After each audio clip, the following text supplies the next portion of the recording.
ஃப்ளைட்டில் ஏறும்போது எப்படின்னா ஒரு புது வீடு, அதாவது முக்கியமாக வெளிநாட்டில் வாழக்கூடிய மக்கள் வந்து முக்கியமாக ஒரு பெரிய ஒரு கனவுன்னு பார்த்தா ஒரு சொந்த வீடு கட்டணும்னு ஒரு ஆசைப்படுவாங்க. சரியா? அதுக்கு அவங்க என்னென்ன பண்ணுவாங்க பார்த்தா, நானும் பண்ண ஒரு காலத்தில் குக்கூஸ் சாப்பிட்டுட்டு அப்புறம் ஏதாவது ஒரு முட்டையை பொறிச்சு குக்கூஸ் வச்சு சாப்பிட்டு ஏதாவது ஒரு 5 ரியால் 10 ரியால் சேமிக்க முடியுமா, அந்த மாதிரி தான் நானும் இருந்திருக்கேன்.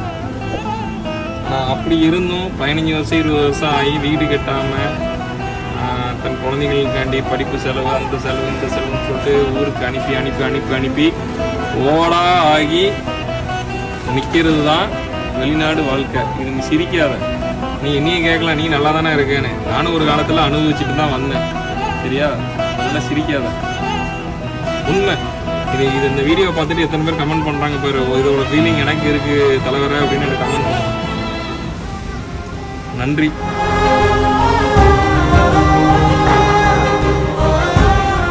வெளிநாட்டு வாழ்க்கைனா இப்படிதான் இருக்கும்னு ஒரே நிமிஷத்துல நமக்கு இவரு புரிய வச்சுட்டாரு. இதுதான் நிதர்சனமான உண்மைன்னு வெளிநாட்டு வாழ்க்கையை பத்தி சொல்லும் போது கண் கலங்க வச்சுட்டாரு. இந்த வீடியோ இப்ப சமூக வலைத்தளங்கள்ல வேகமா பரவிட்டு இருக்கு.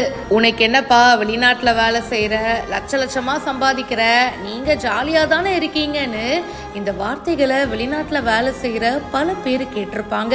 வெளியில இருந்து பாக்குறவங்களுக்கு அப்படிதான் இருக்கும். நிறைய சம்பாதிக்கிறாங்க, இதை விட வேற என்ன வேணும் அப்படின்னு தான் தோணும். ஆனா அவங்களுக்கு தான் அந்த வலி புரியும், வேதனை புரியும். வெளிநாட்டுல வேலை செய்யற பலருக்கு எப்படியாவது ஒரு சொந்த வீடு கட்டிட மாட்டோமா அப்படின்ற ஒரு ஆசை இருக்கும். பல நாட்கள் குபூசும் முட்டையும் மட்டும் வச்சுதான் சாப்பிட்டுருப்போம்.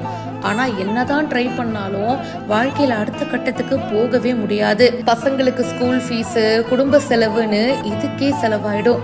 உழைச்சு ஓடா தேஞ்சவங்க பல பேர் இருக்காங்கன்னு வெளிநாட்டு வாழ்க்கையை பத்தி நிதர்சனமான உண்மையை ஷேர் பண்ணியிருக்காரு. இவர் சொல்றது எவ்வளவு உண்மையான விஷயம் இல்ல. வெளிநாட்டு வாழ்க்கையை பத்தி நம்ம கண்ணு முன்னாடி கொண்டு வந்து நிறுத்தி இருக்காரு.